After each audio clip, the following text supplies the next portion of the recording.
श्रीगोविन्ददामोदरस्तोत्र करारविन्देन पदारविन्दं मुखारविन्दे विनवेशयन्तं वटस्य पत्रस्य पुटे शयनं बालं मुकुन्दं मनसा स्मरामि। श्रीकृष्ण गोविन्द हरे मुरारे, हे नाथ नारायण वासुदेव। जिह्वे पिबस्वामृतमेतदेव, गोविन्द दामोदर माधवेति। विक्रेतुकामाखिल गोपकन्या, मुरारिपादार्पितचित्तवृत्तिः। दध्यादिकं मोहवसादवोचद्, गोविन्द दामोदर माधवेति। गृहे गृहे गोपवधूकदम्बाः, सर्वे मिलित्वा समवाप्य योगम्। पुण्यानि नामानि पठन्ति नित्यं, गोविन्द दामोदर माधवेति। सुखं शयानानिलये निजेऽपि, नामानि विष्णोः प्रवदन्ति मृत्याः। ते निश्चितं तन्मयतमां व्रजन्ति, गोविन्द दामोदर माधवेति। इहेव देवं भज सुन्दराणि, नामानि कृष्णस्य मनोहराणि। समस्तभक्तार्तिविनाशनानि, गोविन्द दामोदर माधवेति। सुखावसाने इदमेव सारं, दुःखावसाने इदमेव गेयं।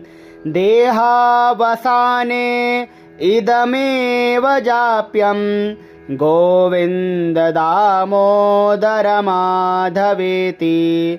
जिह्वे रसज्ञे मधुरप्रियात्वं, सत्यं हितं त्वां परमं वदामि। आवर्णये त्वं मधुराक्षराणि, गोविन्द दामोदर माधवेति।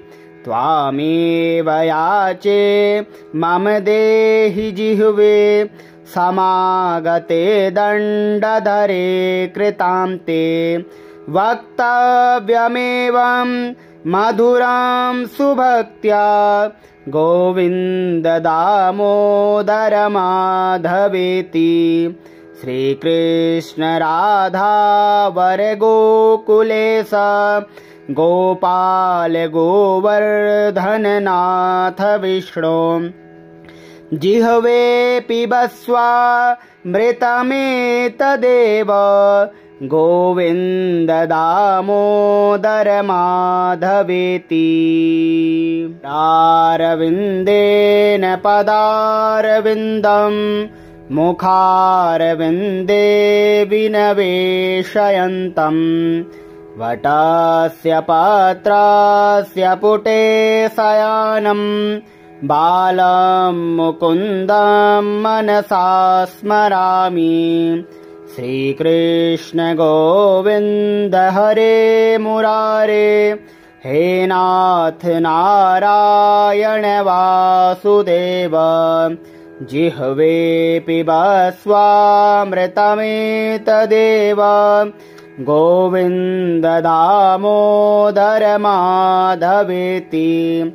विक्रेतुकामाखिल गोपकन्या, मुरारिपादार्पितचित्तवृत्तिः। दध्यादिकं मोहवसादवोचद्, गोविन्द दामोदर माधवेति। गृहे गृहे गोपवधूकदम्बाः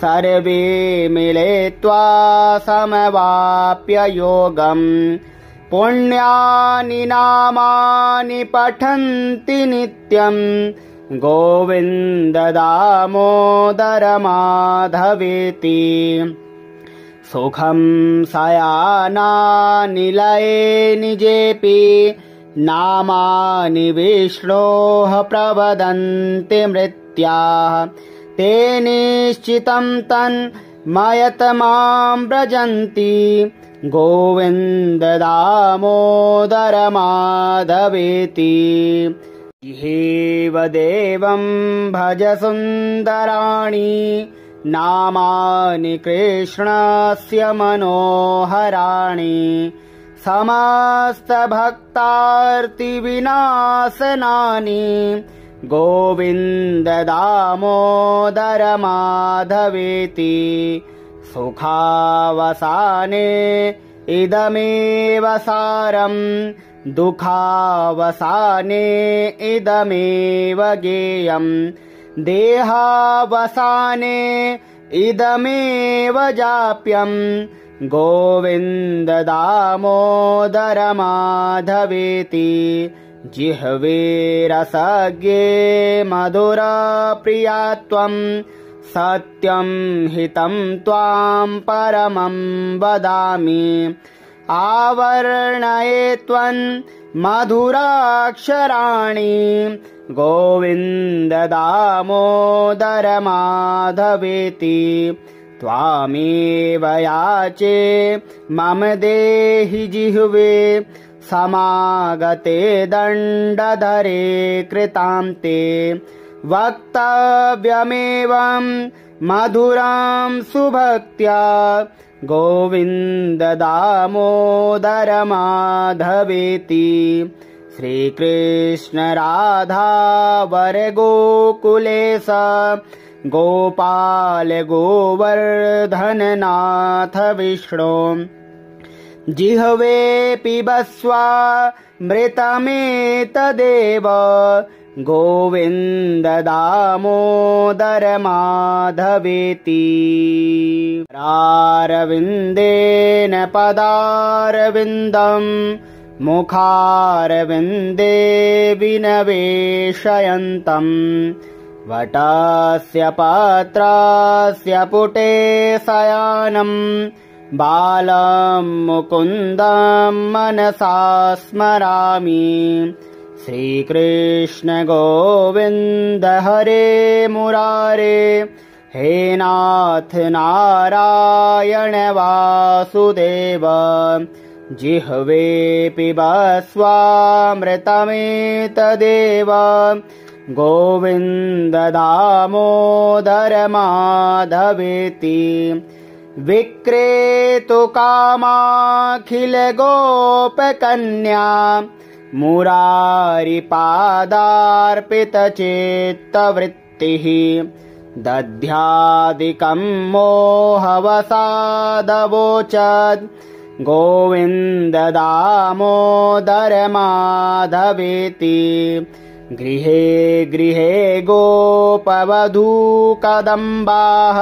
सर्वे मिलित्वा समवाप्य योगम् पुण्यानि नामानि पठन्ति नित्यम् गोविन्द दामोदर माधवेति सुखं शयानानिलये निजेऽपि नामानि विष्णोः प्रवदन्ति मृत्याः ते निश्चितं तन्मयत मां व्रजन्ति गोविन्द दामोदर माधवेति इहेव देवं भज सुन्दराणि नामानि कृष्णस्य मनोहराणि समस्तभक्तार्तिविनाशनानि गोविन्द दामोदर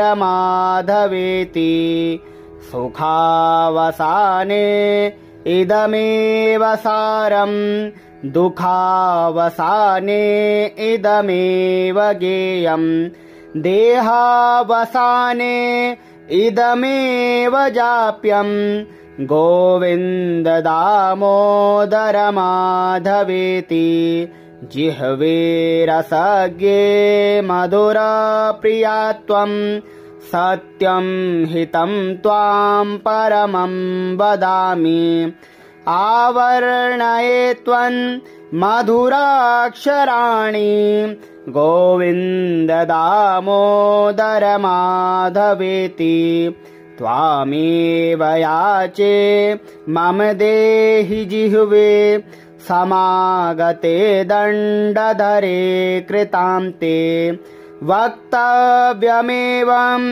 मधुरां सुभक्त्या गोविन्द दामोदर माधवेति श्रीकृष्ण राधा वर गोकुलेश गोपाल गोवर्धननाथ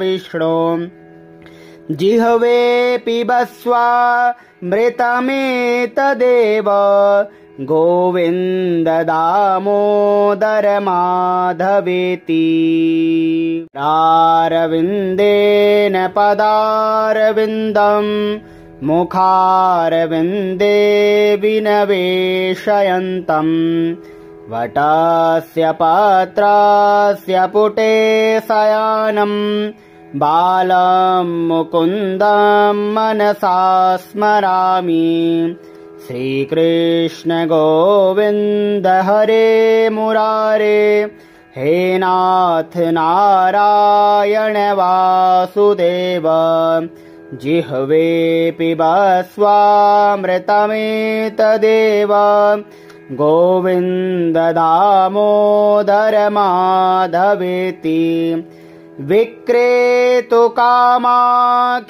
गोपकन्या मुरारिपादार्पितचित्तवृत्तिः दध्यादिकं मोहवसादवोचद् गोविन्द दामोदर माधवेति गृहे गृहे गोपवधूकदम्बाः सर्वे मिलित्वा समवाप्य योगम् पुण्यानि नामानि पठन्ति नित्यम् गोविन्द दामोदर माधवेति सुखं शयानानिलये निजेऽपि नामानि विष्णोः प्रवदन्ति मृत्याः ते निश्चितं तन्मयत मां व्रजन्ति गोविन्द दामोदर माधवेति इहेव देवं भज सुन्दराणि नामानि कृष्णस्य मनोहराणि समस्तभक्तार्तिविनाशनानि गोविन्द दामोदर माधवेति सुखावसाने इदमेव सारम् दुःखावसाने इदमेव गेयम् देहावसाने इदमेव जाप्यम् गोविन्द दामोदर माधवेति जिह्वे रसज्ञे मधुरप्रियात्वम् सत्यं हितं त्वाम् परमं वदामि आवर्णये त्वन् मधुराक्षराणि गोविन्द दामोदर माधवेति त्वामेव याचे मम देहि जिह्वे समागते दण्डधरे कृतान्ते वक्तव्यमेवं मधुरां सुभक्त्या गोविन्द दामोदर माधवेति श्रीकृष्ण राधा वर गोकुलेश गोपाल गोवर्धननाथ विष्णु जिह्वे पिबस्व मृतमेतदेव गोविन्द दामोदर माधवेति।